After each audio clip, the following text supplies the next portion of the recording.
Boa tarde a todos. Vamos começar, então, essa reunião com o nosso irmão Cláudio Saraiva. E o objetivo desta reunião é nós pensarmos um pouquinho nessa questão de fraternidade universal com uma outra concepção. E se esses nossos irmãos forem extraterrestres também? Como é que nós vamos lidar com isso?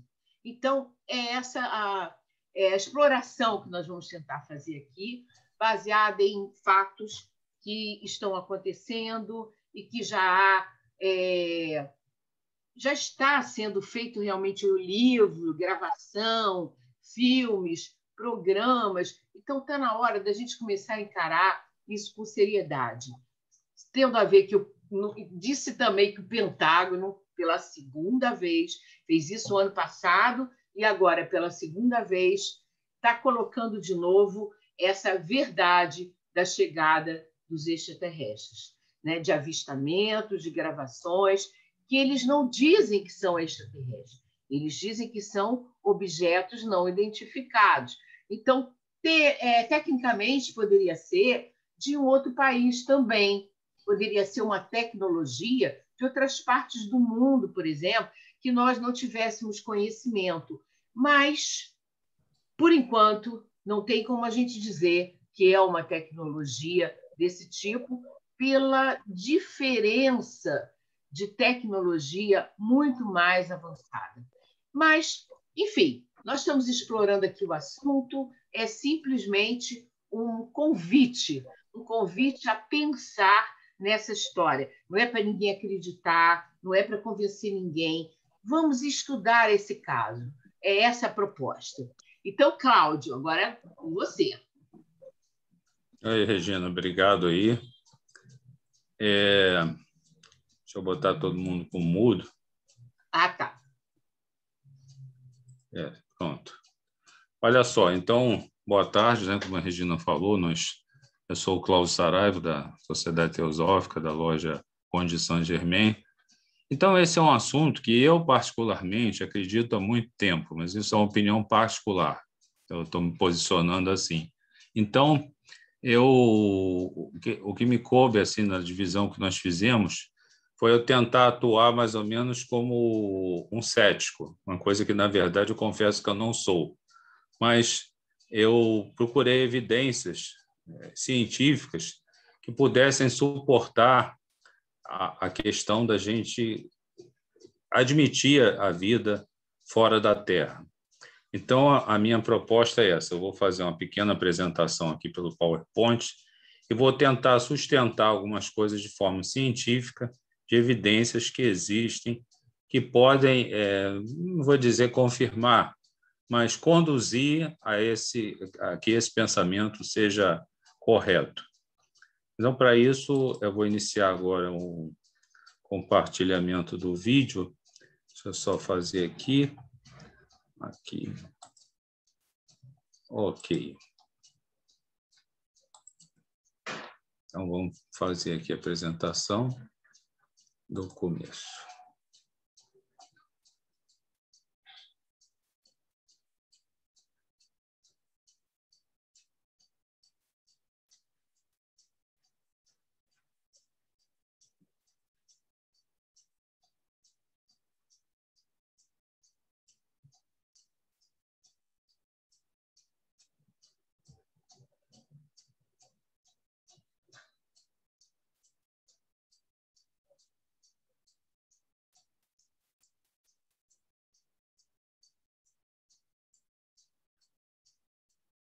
Bom, eu inicio com uma citação de um astrônomo já falecido, que eu sou fã, mas pessoalmente esse camarada teve uma coisa assim que me auxiliou muito na minha formação do meu pensamento. Ele atuou com uma série, com um livro que eu li de nome Cosmos, numa época que eu era universitário, e aquilo caiu assim para mim como se fosse um chamado da ciência, eu diria assim, abriu a minha cabeça. E ele tem algumas coisas assim que eu acho muito curiosas, né? Ele diz assim: se só nós existíssemos no universo, seria um tremendo desperdício de espaço, porque realmente é um... Então, eu vou tentar sustentar isso por alguns argumentos. O tamanho do universo. Segundo observam os astrônomos, a área do universo observável é de 93 bilhões de anos-luz.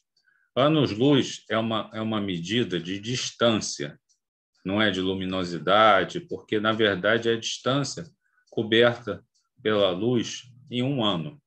Então, 93 bilhões de anos-luz significa que a luz levou 93 bilhões de anos para sair do ponto A e chegar no ponto B. É isso aí que isso quer dizer. Eu até botei aqui, cada ano-luz é equivalente a 9,5 trilhões de quilômetros. Botei o zero só para ter uma ideia de qual é essa distância. Um Rio-São Paulo é o quê? 500 quilômetros. Então, a gente fica no quê? Nessa primeira aí, os primeiros 3 zeros. A Via Láctea, que é a nossa galáxia, o diâmetro do disco tem em torno de 100 mil anos-luz. E a quantidade de estrelas está entre 100 e 400 bilhões. Bilhões de estrelas somente no que? Na Via Láctea.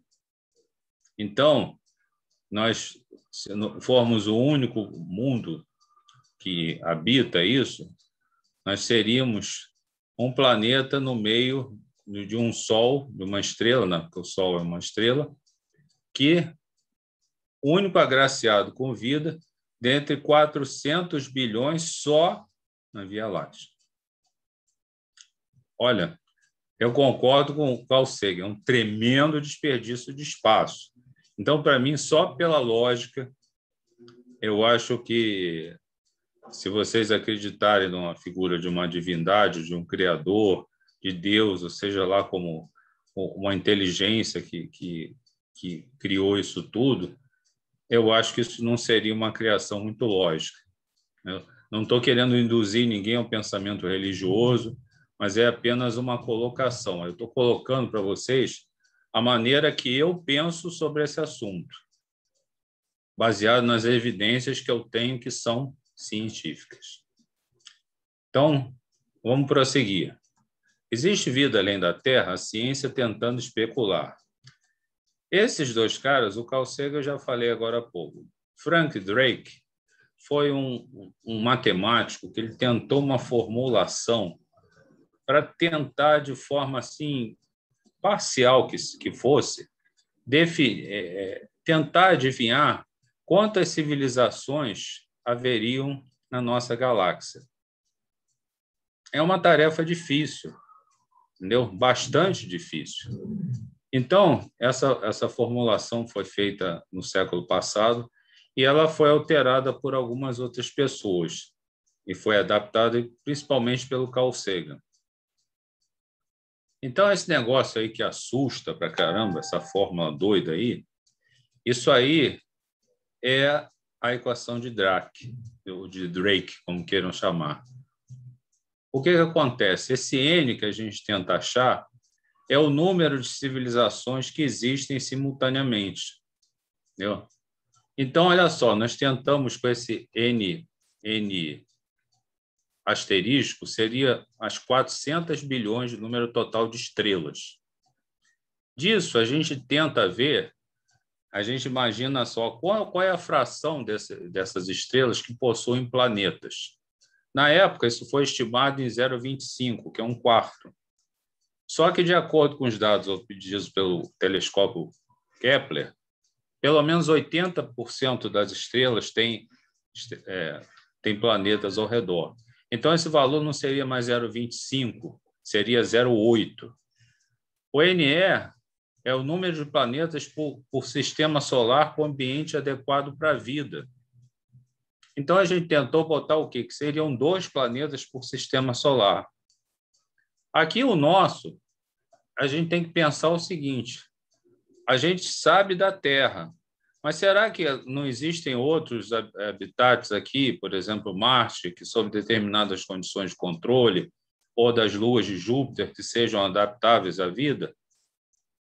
Então, eu diria que que o número 2 é um número assim bastante conservador. Aí você passa para esse outro aqui, que é o FL. É a fração de planetas adequados onde a vida realmente existiu. Aí ele tentou o quê? 50%. O primeiro é o adequado. Esse aqui é o que realmente a vida prosperou. Aí depois ele passa para o FI, que é a fração de planetas portadores de vida que surge a vida inteligente. Ele estimou em 10%. Depois, o FC, que é a estimativa da fração de civilizações que desenvolvem uma tecnologia de sinais detectáveis, para que a gente consiga encontrá-los. E o FL é a fração de tempo que as civilizações produzem esses sinais sem se destruírem.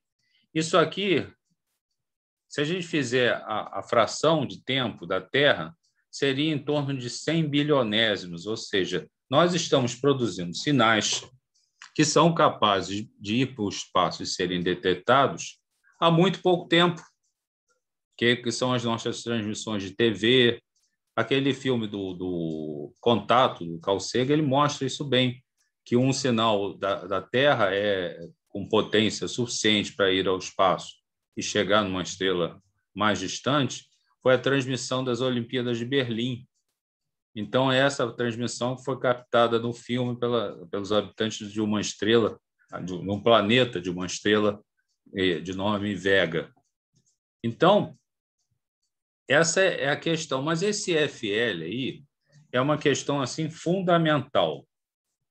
Por quê? Se a gente fizer os cálculos com esses valores todos que eu coloquei aqui atrás, a gente teria um número de civilizações que chegaria a 10, mais ou menos. 10 civilizações em 400 bilhões de estrelas. Isso a gente adotando que uma civilização se destrua com o tempo que a nossa possivelmente possa ter sido destruída. Vocês imaginem que nós estivemos perto de ter uma terceira guerra. Se essa terceira guerra tivesse acontecido, nós teríamos o quê? Cessado as nossas transmissões, nós estaríamos numa situação complicada e a nossa civilização técnica teria morrido. É isso que teria acontecido. Mas vamos pensar o seguinte, isso aí, se esse tempo aí, se esse FL fosse não de bilionésimos, mas de 1% das civilizações, somente 1% das civilizações tivesse o quê? Sabedoria. Para quê? Para se irmandar, não se autodestruir e ter uma civilização técnica e fazer com que isso revertesse para quê? Para a qualidade de vida, que as pessoas não se aniquilassem. Então, se a gente pulasse para esse FL fosse 1%, o nosso cálculo passaria a ter que o número de civilizações simultâneas na nossa galáxia estaria na casa dos milhões de planetas com civilizações técnicas capazes de transmitir sinais para o espaço que nós fossem detectáveis. Ainda tem uma questão, nós estamos partindo do princípio que o modo de detectar isso é através de sinais. Pode ser que eles não façam dessa maneira, mas a questão é o seguinte, como nós só temos um único exemplo pela ciência, que é o nosso, a Terra é o exemplo de tudo, então a gente tem que especular muita coisa baseado no que a gente consegue ter. Agora, como é que a gente vai evoluindo nisso? Pela pesquisa. Então, começou a busca pelos exoplanetas. Até a década de 80, não se conhecia praticamente exoplaneta nenhum. Então, o que a gente passou a buscar? Nós buscamos nesses planetas, esses exoplanetas, as condições que a gente sabe que funciona aqui. Se funciona aqui, vai funcionar lá. Então, a gente vai procurar o quê? Mundos que sejam parecidos com o nosso. Pode ser que haja mundos que tenham estruturas diferentes, mas a gente não sabe como é que esses mundos funcionam, mas a gente sabe que esse funciona. Então, a gente vai tentar procurar o quê? Coisa parecida com o nosso. Então, nós buscamos as condições que nós sabemos que funcionam na Terra. Então, por exemplo, estrelas muito pequenas, elas emitem pouca radiação, então não tem calor suficiente para que as civilizações se desenvolvam. A água não se liquefaz, não é possível. As estrelas muito grandes, elas têm um ciclo muito curto, em geral inversamente proporcional. Quanto maior uma estrela, mais curta é a expectativa de vida dela. Então, para isso, foi estabelecido um parâmetro que a massa do planeta tem que ter entre mais ou menos 10% e 1,5 vezes o tamanho da Terra. 10%, 150%. Tem que ter o que? Água. Que a gente sabe que com água funciona. Sem água, a gente não conhece sistemas que se desenvolvam sem água.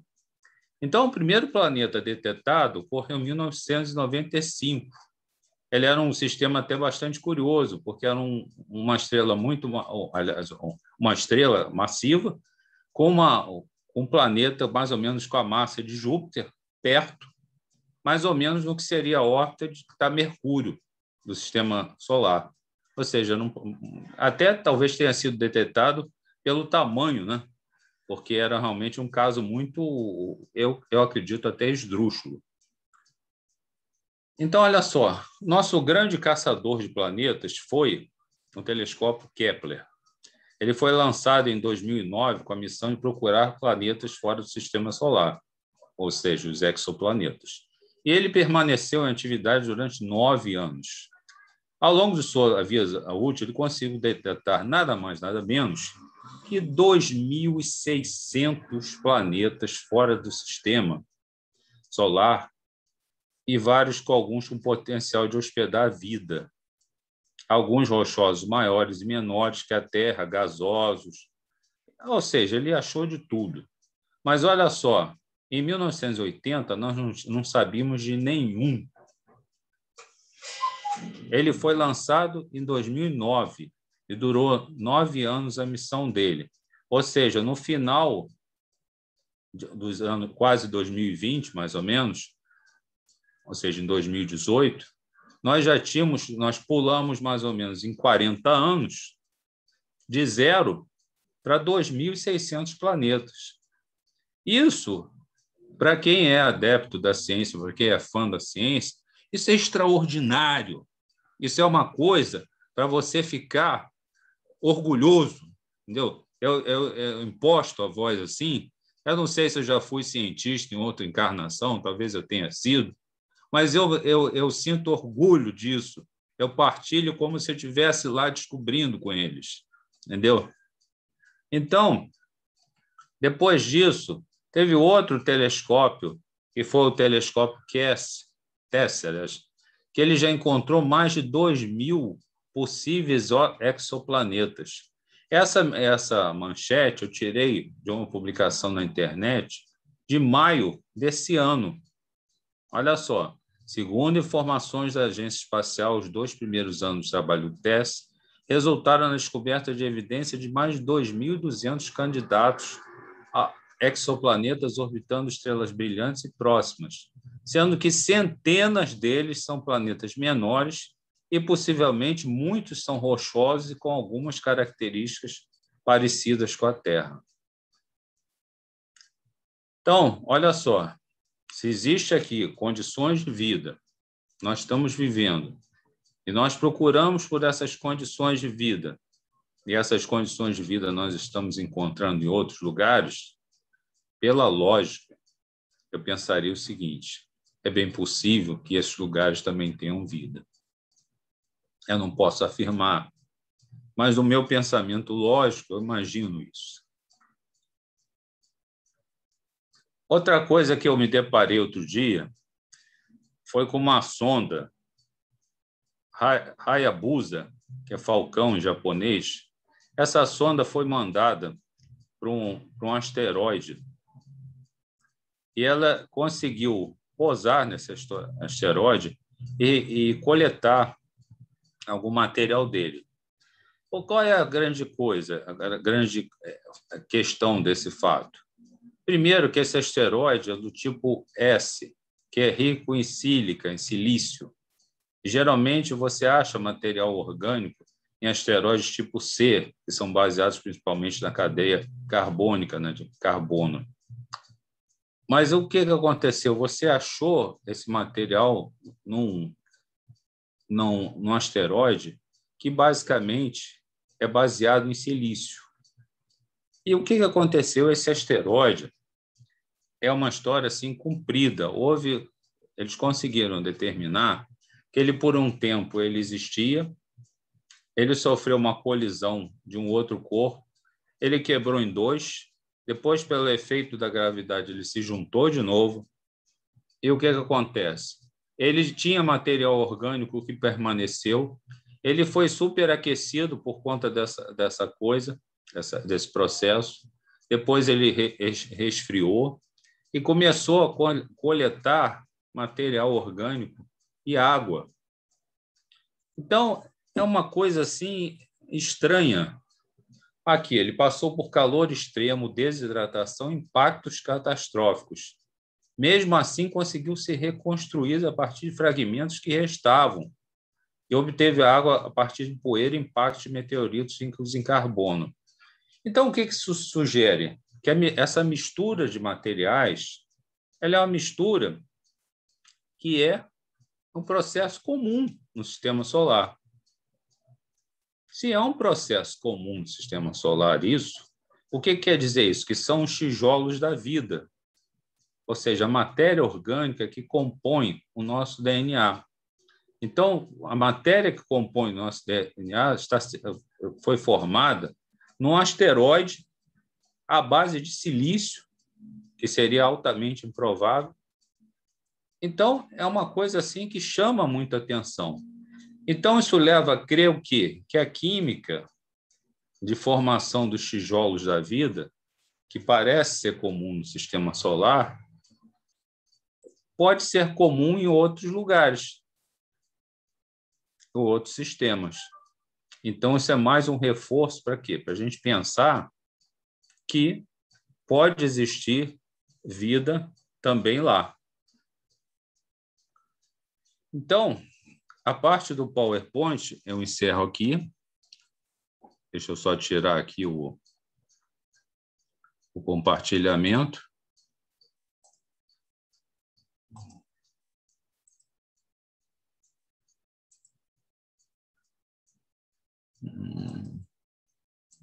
Cadê? Gente, cadê?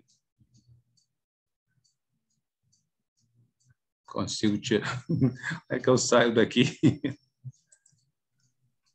Olha, tem um xizinho aqui, tem outro aqui em cima. Vê se vai. Estou tentando. A gente apanha. Já saiu a tela para vocês, não? Não saiu. Ah, não. Stop share. Pronto, consegui. Pronto. Muito bem. Essas coisas de fazer ao vivo é fogo, né? Mas a gente... Mas aí o que acontece? Diz o Faustão, quem sabe faz ao vivo. Então, por conta disso, são algumas das evidências que eu elenco pelo fato de eu pensar que haja isso baseado em evidências científicas. Então, agradeço, eu vou passar a palavra para a Regina, que ela vai colocar mais algumas coisas que são coisas que eu concordo com ela, eu vejo, existem muitas evidências, só que a ciência ainda não aceita, mas um dia vai chegar lá, no entendimento. Então, Regina, passo a presença para você. Tá.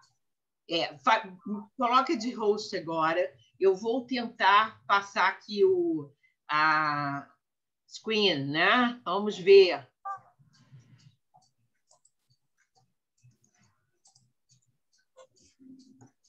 Pronto. Vamos tentar. É sem som, hein? Pronto. Vou tentar puxar o arquivo aqui agora, um instantinho.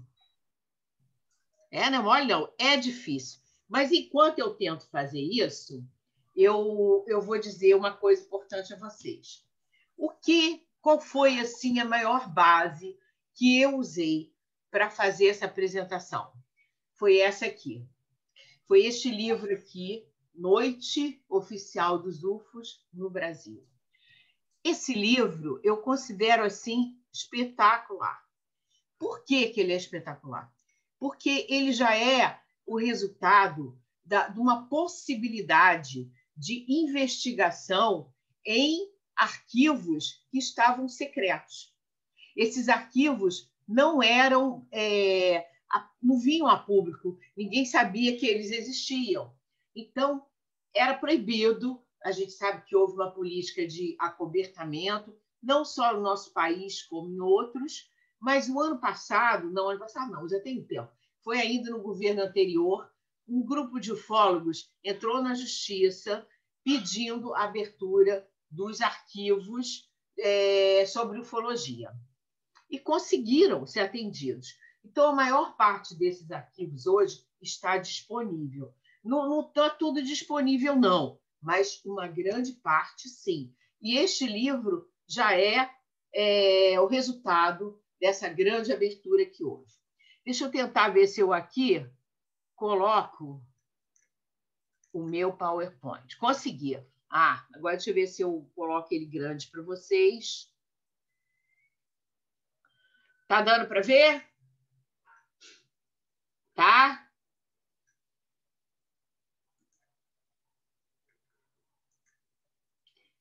Tá sim, Regina. Tá, então tá bom.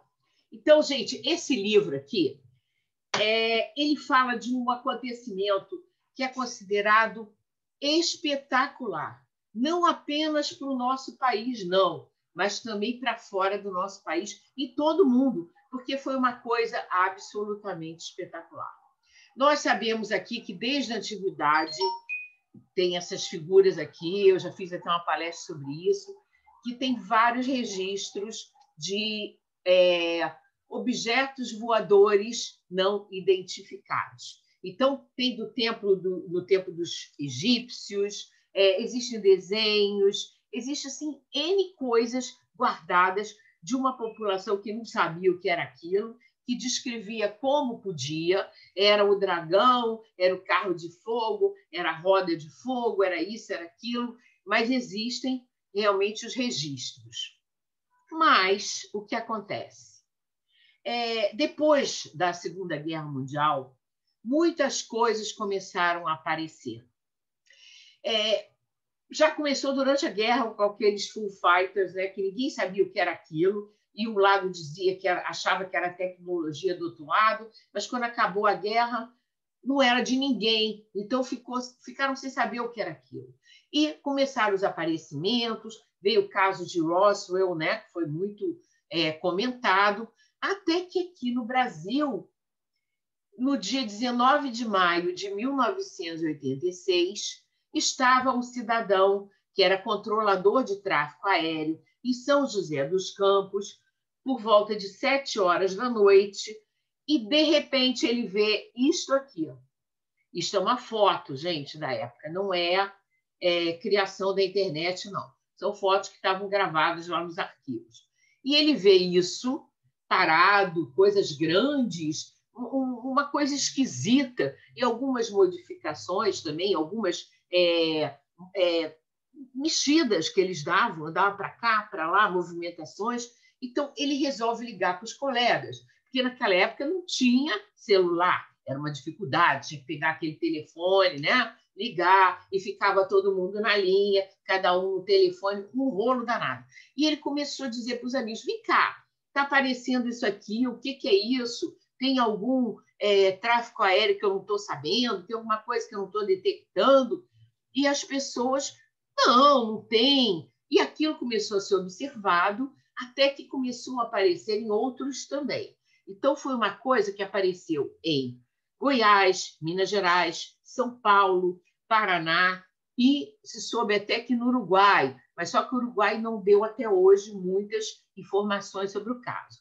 O fato é que isso começou a ser assim um problema, todo mundo ligado, o que é isso? E ele se movimentando e aparecendo aqui e acolá, eu também estou vendo, e está aqui no radar, eu estou vendo os objetos no radar. Começou uma confusão geral. E naquela época a gente sabe que não é como agora. Tinha a aeronáutica, a marinha, cada um tinha o seu representante, não era uma força de segurança interligada, como é hoje, eram separados. Então, entraram em contato com a aeronáutica, começaram a pedir explicações, pedir socorro, né?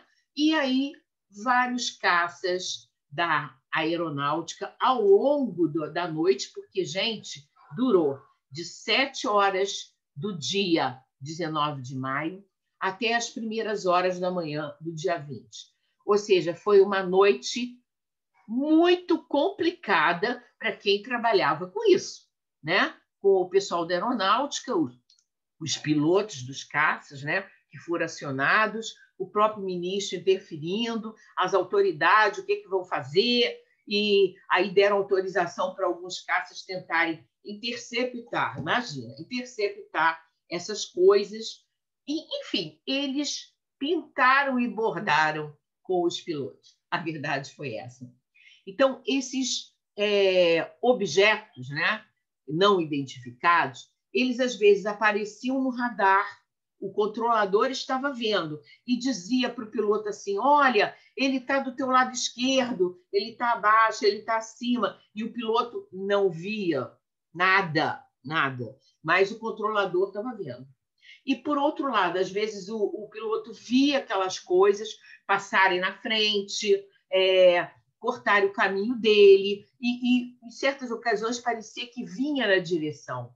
Mas, quando vinha na direção, chegava um momento que ele desaparecia.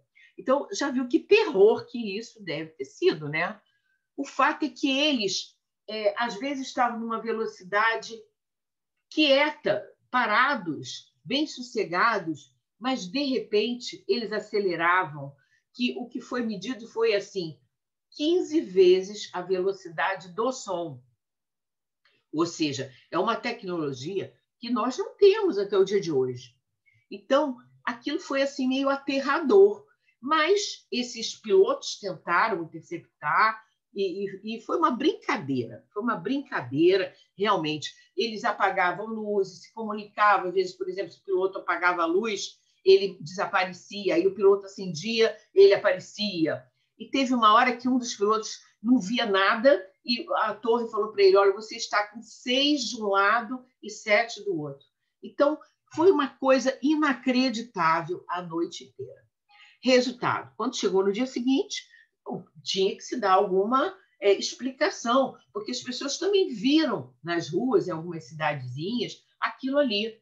Teve um lugar de interior, que era uma rádio, onde saíram, tiraram um retrato daquilo, porque estava bem visível, só que essas fotos foram todas recolhidas.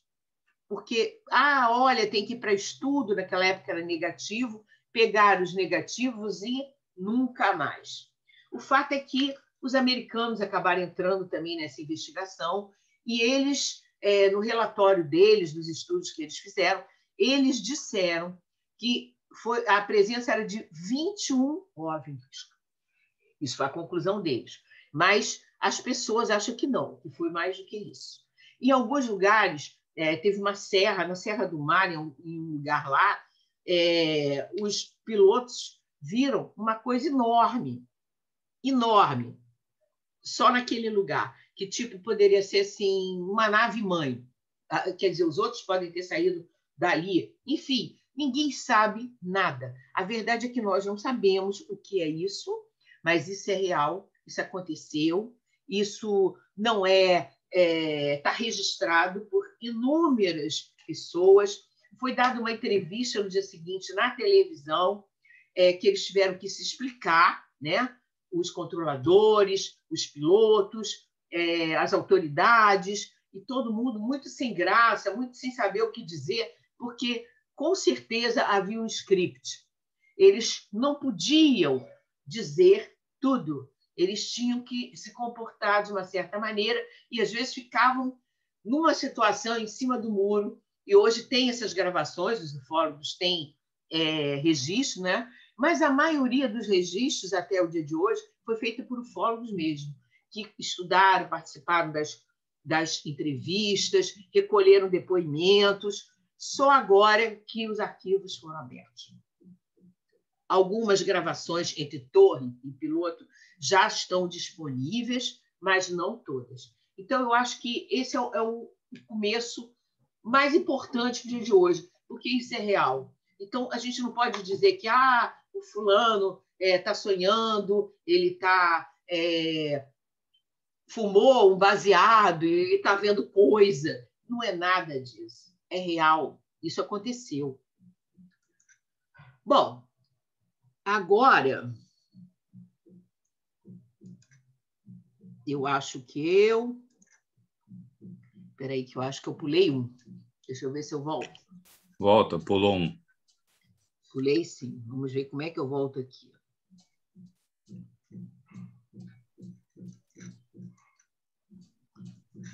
Não. Eu estou fazendo tudo errado. Por que eu não estou voltando? Está aqui. Anterior, muito bem.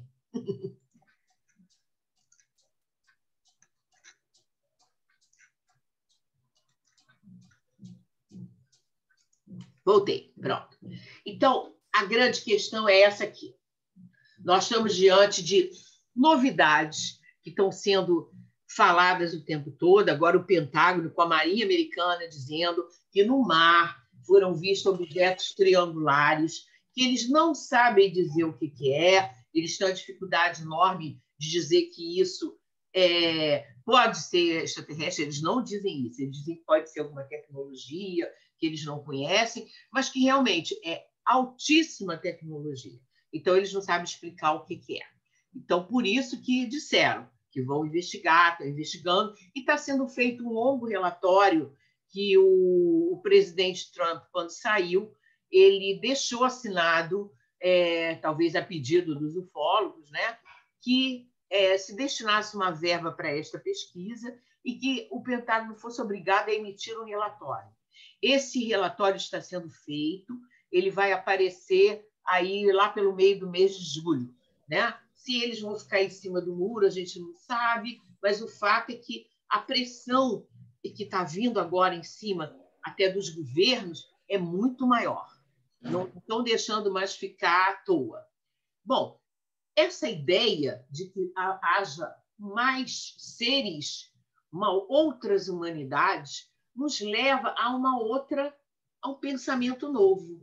Nós somos aqui uma humanidade desse planeta, mas outras virão. As futuras gerações vão ter que lidar com isso, com certeza. E como serão essas criaturas?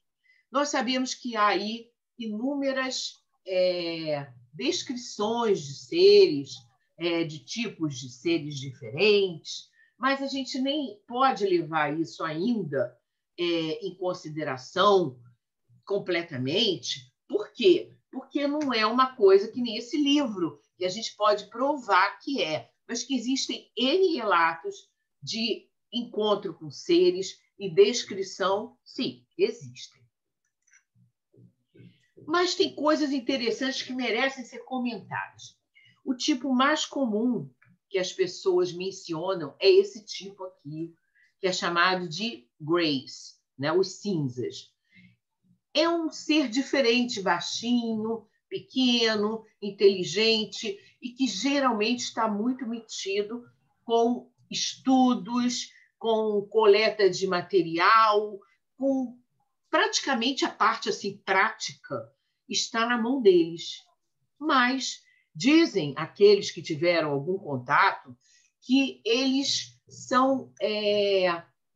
eles têm chefes e que eles não seriam exatamente seres, eles seriam seres criados, tipo de um robô, só que de um alto nível, assim, quase gente, né?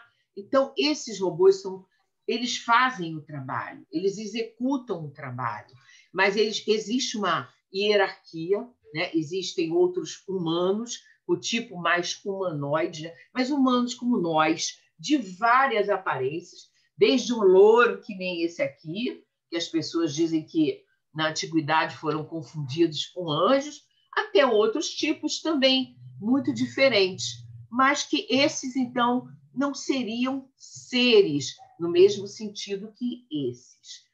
E quando a gente ouve falar de Atlântida, que criaram seres assim também, quem somos nós para duvidar, né?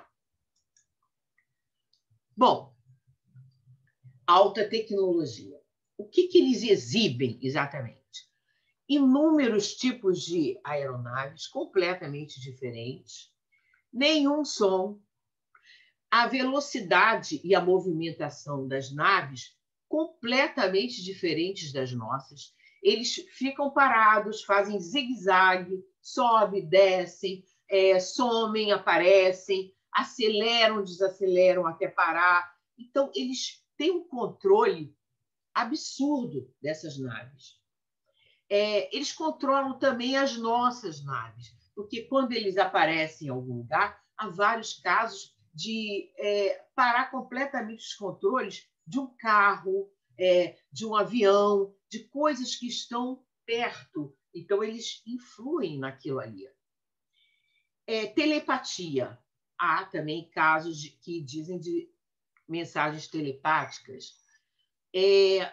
Controlam a consistência da matéria. Isso é que é a coisa mais complicada. Porque em vários lugares, por exemplo, onde há montanhas, há fotos, inúmeras fotos, de objetos saindo da montanha, entrando na montanha, e os povos das regiões costumam descrever isso. Aqui no Brasil, por exemplo, Serra do Roncador, os próprios indígenas falam essas coisas. Também na Bahia, a Chapada da Diamantina, é um lugar que tem casos e casos desse tipo. Já passou até em programa na televisão, as pessoas de lá sendo entrevistadas e falando que estão acostumadas com esse negócio de entra e sai. Também no Cariri, lá no Ceará, uma montanha que tem lá também. Enfim, os casos estão aí. É para a gente estudar, ouvir e prestar atenção e ver o que realmente pode acontecer. Aí as pessoas dizem, gente, mas como alguém vai vir de tão longe dessas distâncias aí cósmicas, né, para este planeta? Bom, essa é uma pergunta que não tem ainda uma resposta. Tem teorias, teoria do buraco da minhoca, de tipo atalhos, que eles sabem manipular, sabem usar direitinho, né, de dobra, dobra da parte do cosmos, que eles conseguem fazer uma modificação. Mas, enfim, são teorias. Nós não sabemos absolutamente nada. E também existe a possibilidade de intraterrestres e, dentro do mar, de bases, né, que estariam submarinas ou dentro dessas tais montanhas, porque, vamos combinar, por que eles entram e saem das montanhas? E como é que eles conseguem fazer isso? O que eles fazem para que essa matéria deixe que eles penetram e que saiam? Que grande tecnologia é essa? A gente só pode fazer perguntas e observar, mais nada. Os tamanhos descritos, desenhados, pesquisados, são imensos, né? Inclusive há naves grandes desse tipo charuto, que se tem fotos, por exemplo, na frente de planetas, na frente de um Saturno passando, na frente da Lua. Está lá na NASA. Os ufólogos dizem o seguinte, que a NASA disponibilizou um monte de fotos estranhíssimas, que quem tem paciência aqueles milhões de fotos que estão lá e vai procurando, vai vendo essas coisas esquisitas. Só que eles não se manifestam, não falam nada sobre isso e deixam a tarefa de buscar ou dizer alguma coisa para aqueles que estão pesquisando. Locais. Será que eles aparecem em qualquer local? Não, não é verdade. Parece que existem alguns lugares onde essa presença é maior. E o que tem nesses lugares? Muitas pedras, água, minérios, coisas do tipo. é muito comum em lugares assim. Em lugares, lógico, mais ermos, mais natureza. Então, nós estamos vendo aqui um lugar, o Vale da Lua, que é um lugar que tem histórico de presenças, né? Esse Jardim de Maitreya também, essa mesma região de Chapada dos Veadeiros, é um lugar que é tido como com muita presença de objetos não identificados. E agora, no mês de maio, dia 8 de maio, eu estou com essa foto aqui, é uma foto desse ufólogo, né, mexicano, mas quem procurar na internet vai assistir ao filme, porque ele filmou. Isto aqui é um OVNI daquele grande, aquele que eles chamam de charuto. E da onde saiu este OVNI? Saiu de dentro do vulcão Popocatépetl, que estava em erupção no México. Então, gente, isso aqui eu considero uma coisa espetacular. Quem sou eu para dizer o que é isso? Eu simplesmente observo. Mas essa foto é espetacular e quem procurar na internet vai achar o filme que ele disponibilizou dessa situação. Se eu não me engano, foi no dia 9 de maio, foi o mês passado, início do mês passado. Então, esses intraterrestres são uma outra história, uma outra possibilidade, né? Viagens interplanetárias é aquilo que eu comentei. Como é que acontece? Não sei. Materializam-se e desmaterializam-se? Por que não? Não sei. Tem atalhos? Estão aqui? Então, aí tem casos que você pensa que eles estão vindo de lá, mas eles não estão vindo. Eles já estão. Nós não sabemos. Essa é a pura verdade. Bom, e as abduções? O que se conta sobre abduções? Será que é bom esse negócio de abdução? Olha, relatos há de situações, eles todos acham que vale a pena, as pessoas que dizem que tiveram essa situação, algumas foi no astral, aconteceu no astral, né? Aconteceram no astral, outras aconteceram realmente físicos, que eles viram, estavam em contato com a criatura ali, frente a frente. Uma coisa interessante é que as histórias são muito parecidas. Uma das coisas é que geralmente acontece em algumas famílias selecionadas. Não é aquele negócio assim, qualquer um pode ser abduzido. Não é bem assim.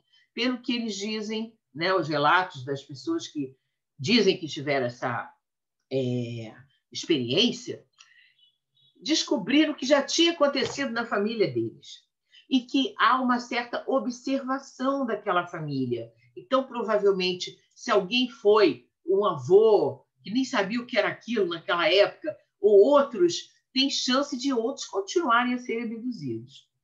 É muito interessante essa história, mas eu não vou me prender aqui porque não é o assunto da gente. A gente está pensando que isso pode acontecer? Sim, pode. E por que eles fariam isso? Relatam estas pessoas que é tipo assim, estudo.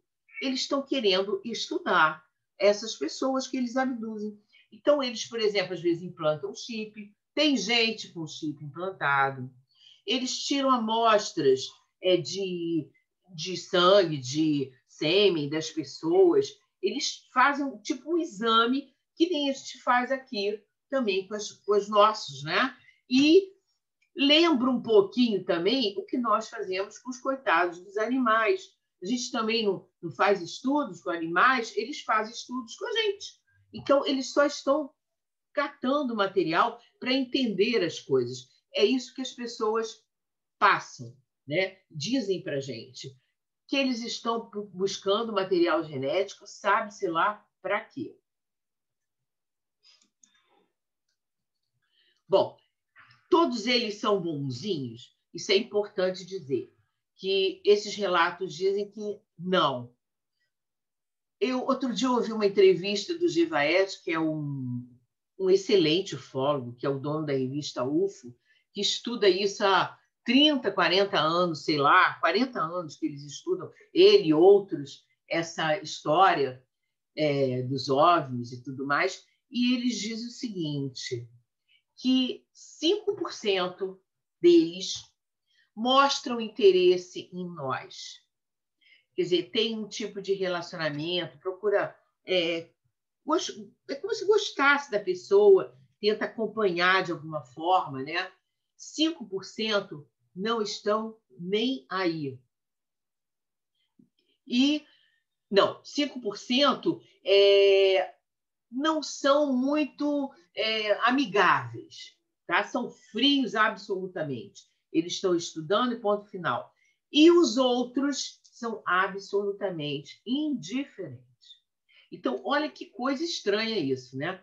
Tem a história de agroglifos que aparecem, também que ninguém sabe explicar o que é isso, que tem mensagens, coisas interessantíssimas, e tem os predatórios.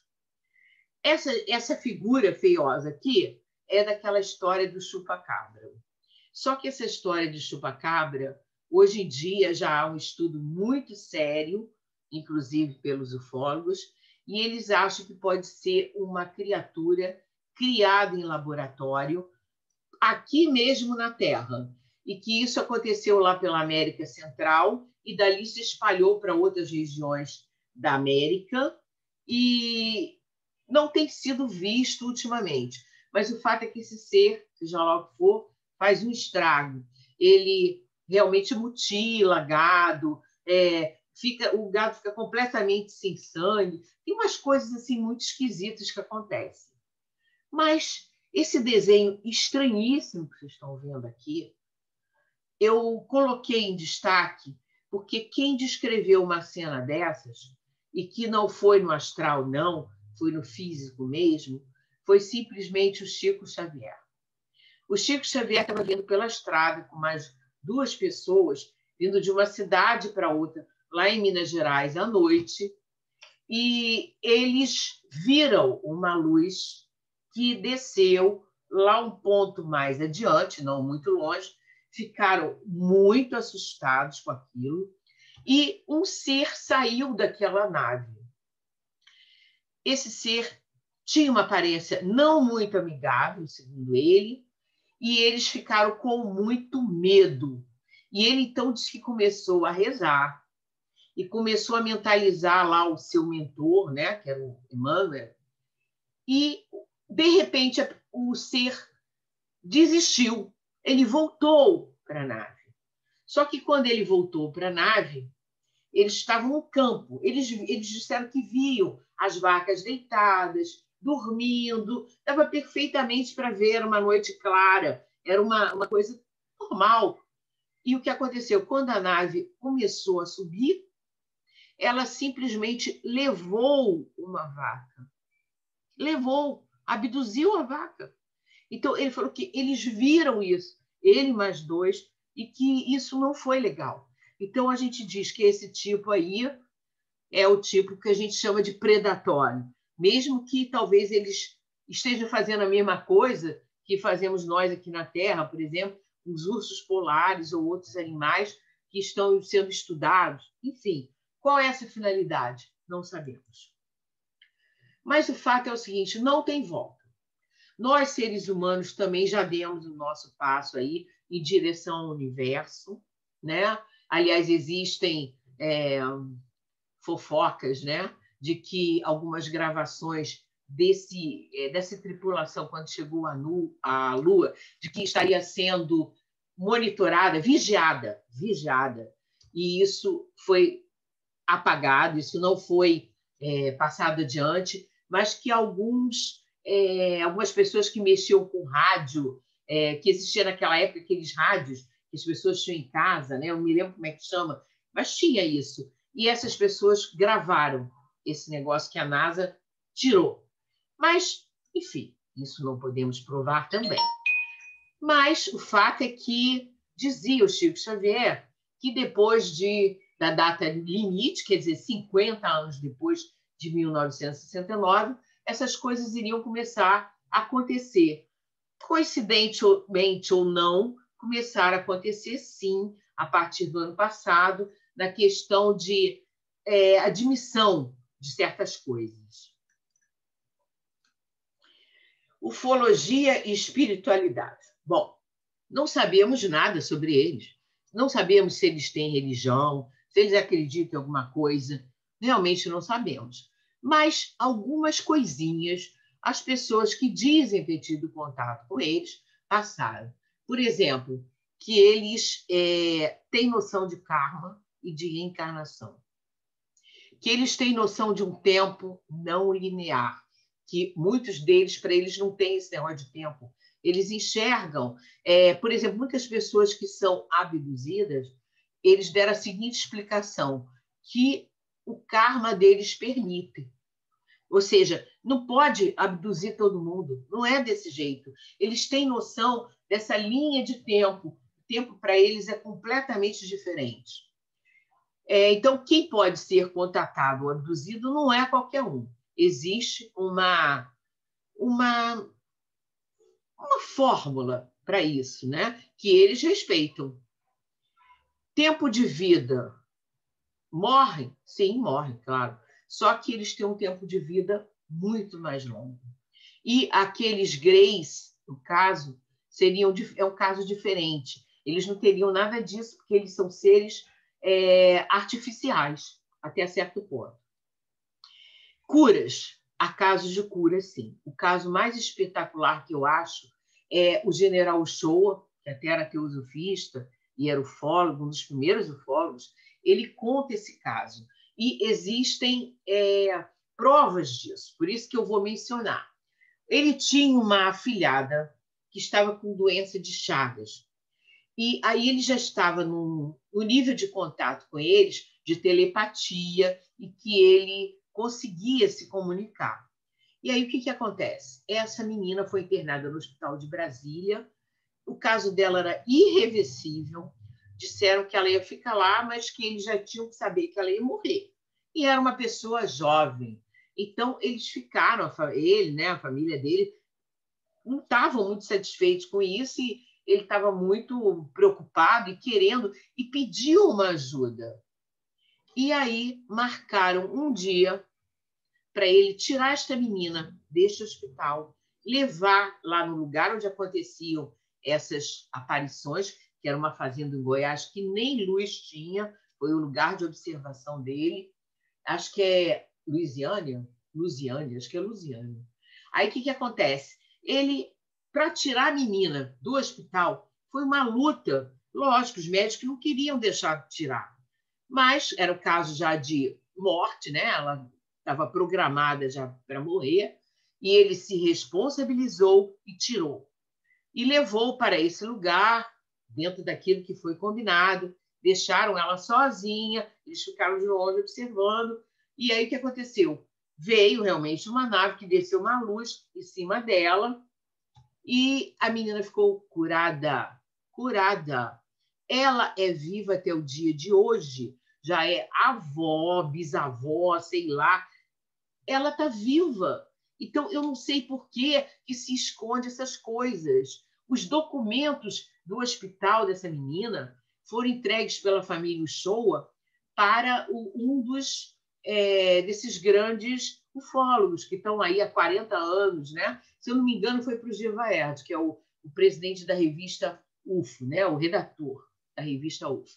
Ele, então, guardou estes documentos. Então, quer dizer, não é faz de conta. Por isso que eu estou colocando aqui. Existe registro. Ela estava doente mesmo, saiu com dificuldade do hospital e há uma prova da cura dela. A verdade é essa. Então, isso mostra também mais um tipo de domínio da matéria, de mexer, né, no corpo e conseguir alterar alguma coisa. O que mais? Também se fala que existem alguns que seriam tipo guardiões da humanidade, que têm uma ligação com a humanidade, que protegem até certo ponto, de outros que são mais predatórios, que também estão no sistema. Então, quando a gente vê aquela guerrinha nos filmes, né, de Hollywood, que tem os ETs bonzinhos e os malzinhos, não é muito faz de conta, não. É a ideia que eles passam, que existem realmente alguns que não têm muita vontade de trabalhar pelo bem, que querem simplesmente tirar vantagem das coisas. Tipos de contato são inúmeros, né? Sendo que o primeiro é aquele que você avista e há outros também. Bom, sonhar com naves é indício de contato? Sim, é indício, sim. Muita gente passa por essas experiências num outro nível, vamos dizer assim, no astral, não aqui no físico. Agora, profecias além da data limite. Isso aí eu quis colocar porque são do Chico Xavier. E o Chico Xavier é uma criatura muito especial, pelo qual nós temos o maior respeito. Eu acho que ele merece que a gente diga alguma coisa do que ele deixou. E ele deixou isso principalmente com o Geraldo Lemos, que é o continuador da obra dele, que até hoje toma conta lá do centro, e que conhece ele desde novinho. Quando o Geraldo era novinho, ele já trabalhava com o Chico. Então, muitas coisas o Chico confiou, inclusive, a ele. E o Chico disse que teve uma outra experiência. Teve aquela muito ruim com aquele predatório e teve uma outra boa. E esta boa foi no astral. Nessa boa, ele foi preparado para poder ter essa experiência, que ele diz que aconteceu em uma lua de Júpiter. Eu aqui estou passando o que existe. Eu não estou dizendo que sim, nem que não. Quem sou eu para dizer alguma coisa? Eu estou simplesmente informando. Existe isso. Então, o que aconteceu? Depois da guerra, parece que estes seres estavam muito preocupados com a bomba atômica. Não só porque nós somos aquelas criancinhas se destruindo, com o perigo de se destruir, mas como isso também poderia afetar o próprio cosmos, de alguma forma. Eles não estavam gostando daquilo, não. Por isso, tanta vigilância, né? Tantas aparições, tantas coisas. E logo em seguida, por um acaso da data limite, veio aquela declaração da Marinha Americana, né, dos objetos, um objeto, dois, sei lá, e depois do Pentágono, dizendo que aquilo era autêntico. Bom, que disse mais Chico? Civilizações trarão informações para a ciência terrestre. Vão haver epidemias, terremotos, vulcões e devastações na natureza até 2057, metade do novo século, o nosso agora, para uma interação cósmica mais efetiva. Variedades de formas humanas e conflitos também. A ciência vai descobrir o plano espiritual. Ter a consciência de que não somos apenas o eu corporal, mas sim o espiritual. Vão descobrir que a matéria não existe e que, a partir de 2057, haverá comunicação instantânea com outras galáxias ainda neste século. E, para aqueles que acham tudo muito estranho, tem uma informação, como o Cláudio estava falando, o que nós sabemos sobre como poderiam ser civilizações de planetas completamente diferentes do nosso. Olha só o que diz o Chico a respeito de nosso lar, segundo as informações que ele recebeu. Que nosso lar ficaria a 50 quilômetros do nosso planeta, né? E que sua matéria é constituída... Olha, nossa, eu apaguei aqui, eu não posso ler exatamente quantos são os elementos. Mas, assim, perto do que ele disse aqui, que seria... os nossos estão aqui, 117, 118, mais ou menos. Ele diz que em nosso lar existem 450 elementos, estados da matéria que a ciência não conhece. Então, se realmente existem estados da matéria que a ciência ainda não conhece e que podem estar disponíveis em outros lugares, bom, por que não haveria outros tipos de seres e de planetas completamente diferentes do nosso, inclusive que nós não poderíamos detectar visualmente? Pode ser.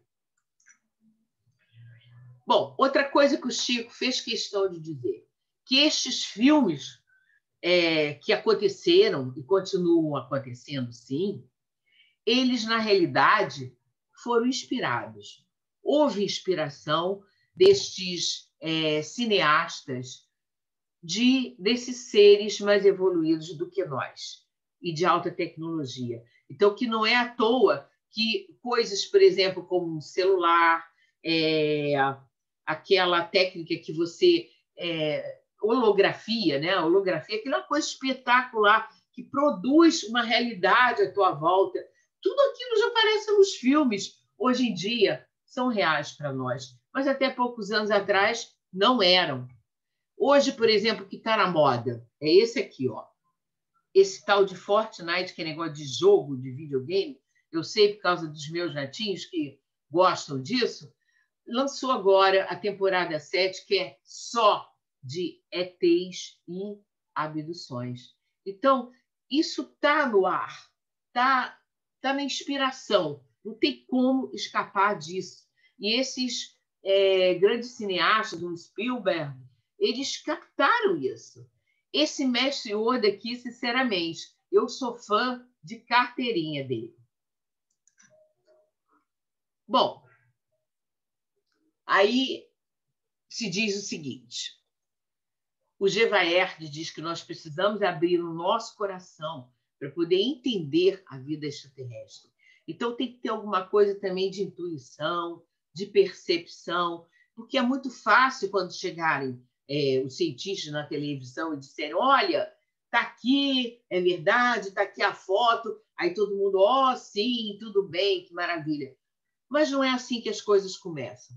Sempre é com muita investigação, intuição, observação e o tempo. Só o tempo vai mostrar a realidade. E nós, aqui do nosso planetinha, a gente tem que se acostumar com essa possibilidade. Como o nosso irmão Cláudio demonstrou aqui, a quantidade de planetas, de estrelas, é uma coisa absurda. Por que nós seríamos esses seres tão especiais assim, né? E se um cachorro pode ouvir muito mais do que nós, enxergar muito mais do que nós, por que nós vamos achar que nós que somos assim a maravilha da criação? Não dá, né, gente? Bom, agora o final da história. Por que será que eles nos observam? Não sabemos também.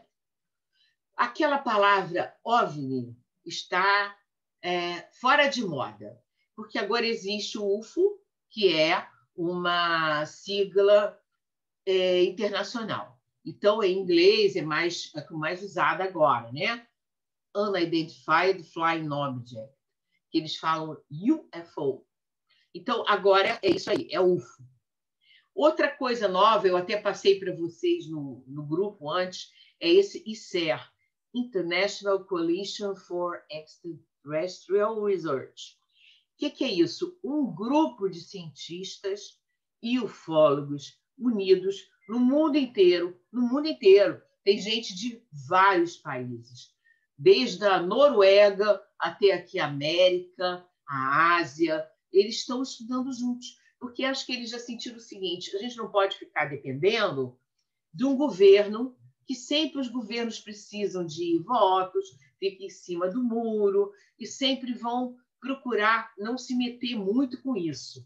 Então, nós é que temos que pesquisar, nós é que temos que descobrir as coisas, forçar a barra e mostrar uma realidade que, às vezes, é escondida. E por que será que eles nos observam? Não sabemos, só temos perguntas. Curiosidade, quem são esses caras aí, quem é essa humanidade aí? Acompanha o nosso desenvolvimento? Temos características diferentes da humanidade deles? Nos protegem de alguma maneira? Vigiam para que não causemos danos ao sistema todo? Nos defendem? Guardam sementes planetárias para o caso de alguma catástrofe? Que, aliás, eles podem até saber de alguma que nós também não sabemos? Possuem uma organização familiar? Estão sujeitos às leis espirituais a que nós estamos? Enfim, são só perguntas. Nós não sabemos essas respostas e elas ficarão para o futuro. Vai caber a outros descobrirem essa realidade, mas ela está aí e não podemos fugir dela. Eu gostaria de ler essa mensagem. Eu pergunto para vocês, alguém está lendo a mensagem inteira? Porque eu não estou. As fotos estão na frente e eu não estou conseguindo. Alguém está conseguindo ler tudo? Sim, Regina, tá sim. Você Então, sim. poderia ler, Cláudio? Porque eu não estou tendo acesso a essa mensagem. Nós amanhã. Estou na chamada aqui, desculpa. Nós amanhã. A teosofia afirma que ordem e propósito são inerentes à própria natureza do universo, seu Dharma, e que a ordem universal é mediada por seres conscientes, inclusive homens como nós, e também por seres pré- e super-humanos. O universo internamente é vivo, e sua vida interna opera e guia suas formas externas. O Dharma do universo é evoluir das formas densas às sutis, da consciência limitada à ampliada, da fragmentação à unidade de percepção espiritual. A visão teosófica é tão grandiosa e profunda como as profundezas do oceano, e tão simples como dizer que um grande carvalho vai nascer de uma pequena bolota. Joe Aljo, Teosofia, abril, maio, junho de 2016. Ele foi presidente da Sociedade Teosófica dos Estados Unidos, esse John Aljo.